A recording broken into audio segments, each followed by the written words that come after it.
have a lot of places to hide. They have a lot of food to eat, and it's really a key in helping this be such a tremendous fishery.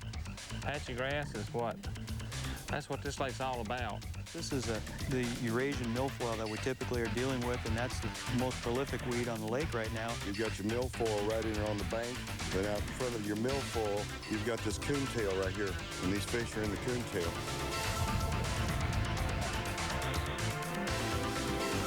I dang sure don't want to fall in.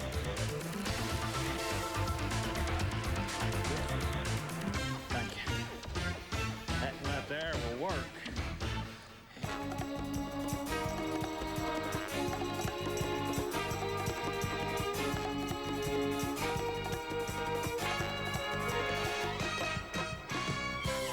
Today, the Bassmasters heads up north to a place that might as well be in the south. Minnesota's Lake Minnetonka on the west side of Minneapolis is truly a phenomenal fishery, the likes of which you'd find in Texas or Florida. Last year, Jim Bitter shocked the bass fishing world with a 4-day winning weight here of 79 pounds, 3 ounces. And many of the nation's hottest bass pros said this was the best place to catch bass they'd ever seen. But the question this year is, can it happen again? Lake Minnetonka proved to be such a surprise last year, producing 5 bass limits like we've never seen before. But if we've said it once, we've said it 100 times. Bass fishing is a game of adjustments. Big smallmouth. So what happened last year may not even think about working this time. To find out more about this incredible fishery, let's go to our field reporter, Tim Miller, for a report. Tim? Ray, Lake Minnetonka is actually a chain of glacier lakes on the west side of Minneapolis. It's a prestigious area, big homes, big boats, and lots of summertime fun. It's also a great bass fishery, and this is the reason why. Aquatic vegetation. The lake's full of it, and during the summer, this stuff grows like wildfire. But ironically, many of the local anglers here didn't fish the grass the way that many of these Bassmaster Tournament Trail pros do. Well, you guys came in and really showed some things that hadn't been shown before, and there's a lot of the guys who've been fishing this lake for a long time, got educated. It gave them a little more information how to catch these fish, and what's happening is they're moving them all over. The little secret honey holes are no longer anymore. They're just, you catch 1 or 2 fish in a spot, I feel, and then that spot's gone, whereas before you could catch 10, 12 of them. Well, last year when we were here, I think there was a lot of unknowns about this body of water, and Jim Bitter and some of the other guys really opened a lot of eyes, Peter T., by going out and Carolina rigging the outside of the grass. You know, we opened the doors to a lot of secrets when we come to a lake. But, you know, the good thing about it is their fishing season's not as long as what we have down south. You know, with all this grassness like that, it's got such a good cover for them to hide. So, you know, pressure does affect this lake, but it's not really that bad. One other factor that has affected the grass this year is an unusually cold spring. Rick Pelletier is a Bassmaster Tournament Trail pro who lives here, and he explains. This year we had a colder than normal spring, and that affected the weed growth. A lot of the weeds that come up early didn't come up at all, and a lot of the weeds that come up later in the year didn't seem to grow up as tall. And I think that affected the schooling and the concentrations of fish, and that's why guys are finding the fish a little more scattered this year than last. Aquatic vegetation, they call it. The single best habitat you'll find anywhere. And when it's as thick as it is here on Lake Minnetonka, get ready for some great bass fishing action. So today on the Bassmasters, you'll find out how these top touring pros fish the grass and pick up some tips you can use on your favorite grass beds back home. We'll have all the action right here on TNN Outdoors. I'm Ray Scott for the Bassmasters. We'll be back in just a minute.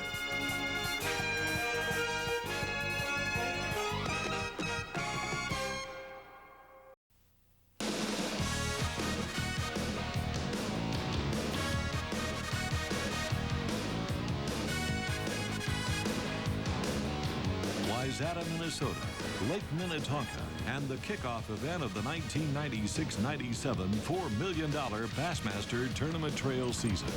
This Minnesota Top 100 pairs the nation's top bass fishing pros with amateur partners for 3 days of grueling competition. Pros qualify from the Bassmaster Invitational Trail, either the Eastern or Central Division.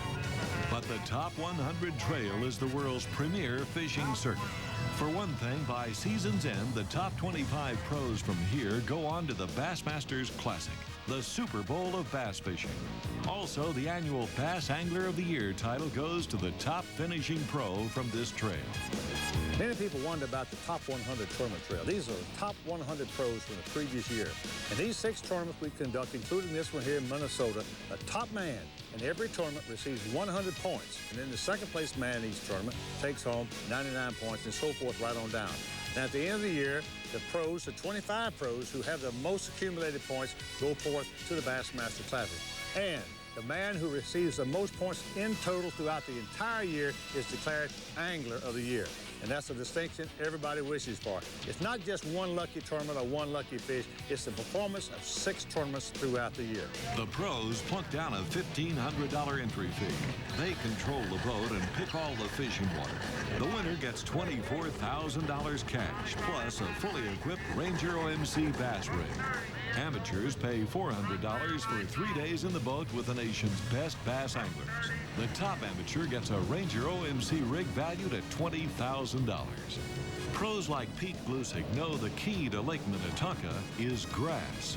All the fry have a lot of places to hide. They have a lot of food to eat, and it's really a key in helping this be such a tremendous fishery. What we talk about by grass in Minnesota, we've got a few different types. This is the Eurasian milfoil that we typically are dealing with, and that's the most prolific weed on the lake right now. But we also have a mixture of coontail and milfoil and a little bit of our native cabbage plant. After the first round, Jim Nolan from Bull Shoals, Arkansas, has a narrow lead over Super Pro Denny Brower. Cecil Kingsley, Guido Hibden, and Roland Martin are all just 1 bass behind. When Jim Nolan jumps out on top, you have to think back to his record-setting performance in March of '91. Nolan ran away with the Bassmaster Top 100 at Lake Sam Rayburn in Texas with 28 bass weighing 86 pounds. He's leading the pack again, and his key is the spot. You got your milfoil that's right up on the bank, comes out about 5-6 foot, drops off into some more scattered milfoil. And then out in front of that, you got your coontail. And that's where these fish are sitting, is in that coontail. It's greener, it's got more oxygen. And if you notice, this thing has got a lot of silt and stuff that's been blowing around with this wind. And those fish feel more comfortable in that coontail. Yeah, I think because of the oxygen. In professional bass fishing, we hear a lot about versatility, and certainly that is important. But most of these Bassmaster touring pros have 1 or 2 specialties that they like to key in on whenever they get the chance. And for Jim Nolan, it's a Carolina rig. Well, there's so many ways of fishing a Carolina rig. People think you just throw it out and drag it back. 99% of the time when I'm fishing a Carolina rig, I sweep my rod from right to left. And I keep sweeping it all the time. But these fish want this bait dead stopped. So I've been using a shorter leader in this tournament. Letting it just pull up against the grass and stopping it next to the grass and then pulling it over the grass real easy. The short leader is important because once you disturb that grass and you come over it and you stop your bait, that puts that lizard right up on top of that grass, right clear view of that fish. The Carolina rig is a chase scene. Something disturbing the bottom with something following it. And the bass like that concept. I mean, they really get easy looking around and seeing what's going on. They're interested in it.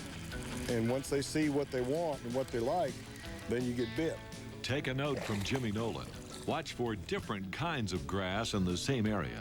Adjust your Carolina rig leader to the height of the grass and use practice days to fan out, cover a lot of water, and you'll find those key spots holding the bass. Speaking of catching bass, David Fritz is just up the lake, and his amateur partner is kicking his tail. When we come back, you'll see the Top 100 tournament from the amateur's point of view.